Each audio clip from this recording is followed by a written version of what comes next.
Pernahkah kamu pulang kerja dengan perasaan capek, bukan karena pekerjaannya, tapi karena atasanmu? Nada bicaranya dingin. Chatnya singkat. Setiap salah sedikit, langsung ditegur. Dan di kepala kita muncul satu kalimat yang sama. Atasan gue toksik. Tapi, benarkah selalu begitu? Atau jangan-jangan, kita sedang melihat masalah dari sudut yang salah? Di dunia kerja, konflik dengan atasan adalah hal yang paling sering terjadi, tapi juga paling jarang dibahas secara jujur. Karena jujur itu tidak enak, dan kenyataan seringkali pahit. Mari kita mulai dari fakta yang jarang disadari. Atasan dibayar untuk hasil, bukan untuk membuat bawahannya merasa nyaman. Atasan tidak diukur dari timnya bahagia atau tidak. Atasan diukur dari target tercapai atau gagal, angka naik atau turun, masalah muncul atau tidak. Dan ketika hasil tidak tercapai, yang pertama kali disalahkan bukan kamu, tapi dia. Itulah kenapa banyak atasan terlihat dingin, tergesa-gesa, dan seperti tidak peduli perasaan. Bukan karena mereka jahat, tapi karena mereka takut gagal. Takut dimarahi. Takut dianggap tidak kompeten. Takut posisinya diganti. Sayangnya, rasa takut itu sering keluar dalam bentuk yang salah. Penyampaiannya sering kurang tepat. Sekarang kita masuk ke sumber konflik paling umum. Yang pertama, ekspektasi yang tidak pernah benar-benar jelas. Atasan merasa sudah menjelaskan. Bawahan merasa tidak pernah diberi arahan. Dua-duanya yakin, dua-duanya kecewa. Atasan berpikir, ini harusnya sudah tahu. Bawahan berpikir, kalau memang penting, kenapa nggak dijelasin dari awal? Dan konflik pun lahir, bukan karena niat buruk, tapi karena asumsi. Yang kedua, cara bicara yang berbeda, tapi maknanya tidak pernah disamakan. Atasan bicara singkat karena waktunya sempit. Bawahan menafsirkannya sebagai marah. Atasan fokus ke hasil. Bawahan merasa prosesnya tidak dihargai. Padahal, mereka sedang membicarakan hal yang sama dengan bahasa yang berbeda. Yang ketiga, atasan terlihat tidak mau mendengar. Ini yang paling menyakitkan. Kita ingin menjelaskan, tapi atasan memotong. Kita ingin memberi masukan, tapi atasan tidak punya waktu. Lalu kita menyimpulkan, percuma bicara. Padahal seringkali, bukan karena atasan tidak mau mendengar, tapi karena pikirannya sedang penuh masalah lain yang bahkan kita tidak tahu. Lalu masuk ke konflik paling berbahaya, ego dua arah. Atasan merasa lebih pengalaman. Bawahan merasa lebih paham kondisi lapangan. Tidak ada yang benar-benar salah, tapi tidak ada yang mau mengalah. Dan saat ego bertemu ego, logika berhenti bekerja. Di titik ini, muncul kesalahpahaman besar yang sering kita pelihara diam-diam. Bahwa atasan sengaja mempersulit hidup kita. Bahwa atasan tidak peduli pada tim. Bahwa berbicara hanya akan memperburuk keadaan. Padahal, yang sering terjadi adalah ini. Atasan tidak sadar bahwa caranya berbicara melukai.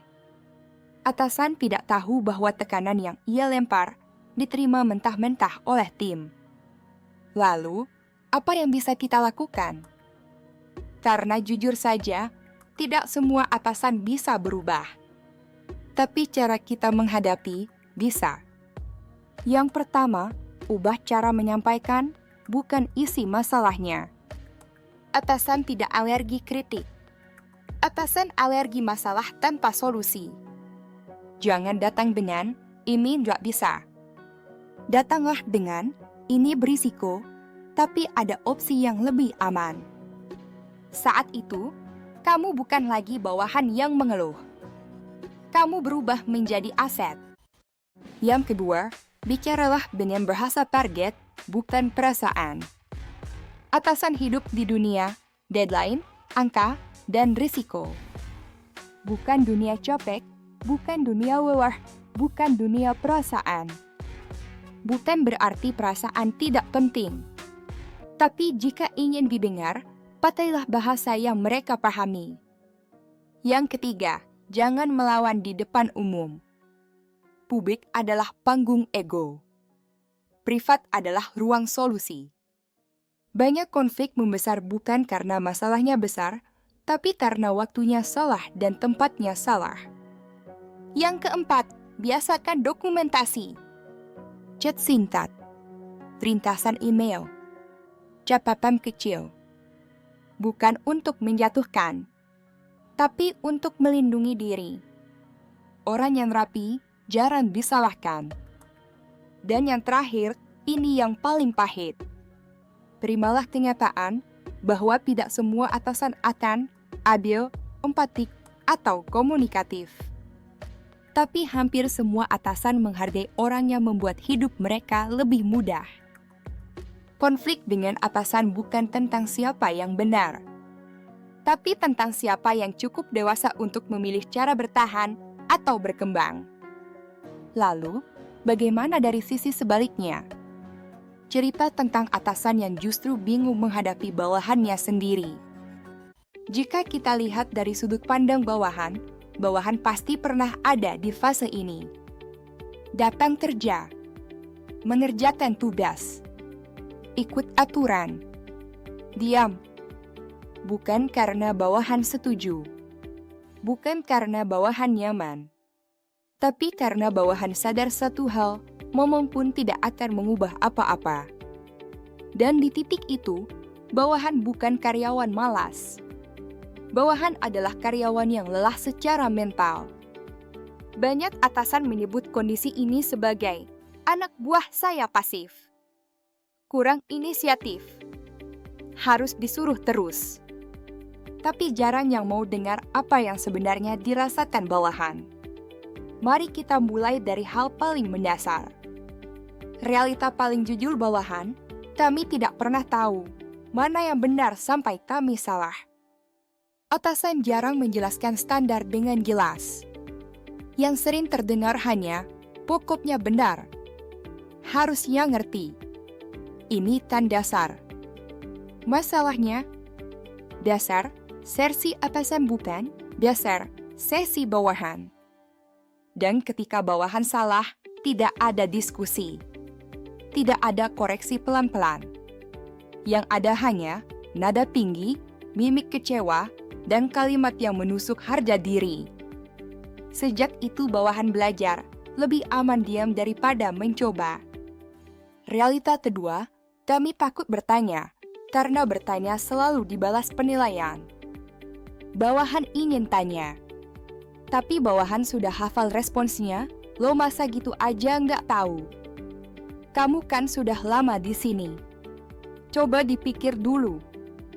Akhirnya bawahan berhenti bertanya. Bukan karena sok pintar, tapi karena takut dianggap bodoh. Dan ketika bawahan nebak sendiri, lang salah. Yang disalahkan tetap bawahan. Realita ketiga, kami merasa tidak pernah benar, walau sudah berusaha. Kalau salah, diingat. Kalau benar, dianggap kewajiban. Kalau lembur, normal. Kalau capek, lemah. Pelan-pelan bawahan menyimpulkan satu hal, usaha kami tidak pernah cukup. Dan di titik itu, motivasi tidak mati karena malas, tapi karena tidak pernah diapresiasi. Realita keempat, kami bingung, tapi tidak punya ruang untuk bingung. Hari ini disuruh cepat, besok dibilang ceroboh. Hari ini inisiatif dipuji, besok inisiatif disalahkan. Aturannya berubah-ubah, tapi marahnya selalu konsisten. Bawahan ingin bertanya, tapi setiap klarifikasi dianggap alasan, pembelaan, atau melawan. Akhirnya bawahan memilih satu mode aman, ikut aja. Realita kelima, kami tidak melawan, kami menarik diri. Ini bagian yang sering salah dibaca atasan. Ketika bawahan diam di meeting tidak berpendapat, tidak lagi menawarkan ide. Atasan menyebutnya bandel, tidak loyal, tidak punya ownership. Padahal kenyataannya, bawahan sudah terlalu sering dipatahkan.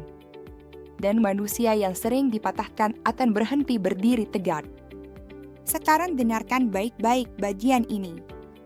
Titik balik bawahan, saat kami berhenti peduli, kami tidak akan kembali. Bawahan yang masih kesal, emosi, mengeluh, itu sebenarnya masih peduli. Yang berbahaya adalah bawahan yang datang, kerja secukupnya, lalu pulang tanpa rasa apapun. Karena di titik itu, bawahan tidak lagi berharap. Dan perusahaan sering baru sadar saat karyawan seperti ini resign atau bertahan tapi mati. Kesalahpahaman besar atasan, anak sekarang mentalnya lemah. Ditekan dikit langsung down. Zaman saya dulu lebih parah. Yang tidak disadari, bawahan tidak menolak tekanan. Bawahan menolak, dipermalukan, diperlakukan, tidak adil, disalahkan tanpa arah. Tekanan tanpa kejelasan bukan membentuk mental. Itu menghancurkan kepercayaan. Apa yang sebenarnya bawahan butuhkan? Bawahan tidak butuh atasan baik. Bawahan tidak butuh atasan santai. Bawahan butuh atasan yang jelas arahannya, konsisten sikapnya, bisa ditebak reaksinya. Karena bagi bawahan, perasa aman lebih berharga daripada motivasi. Jika atasan melakukan ini, konflik langsung turun. 1.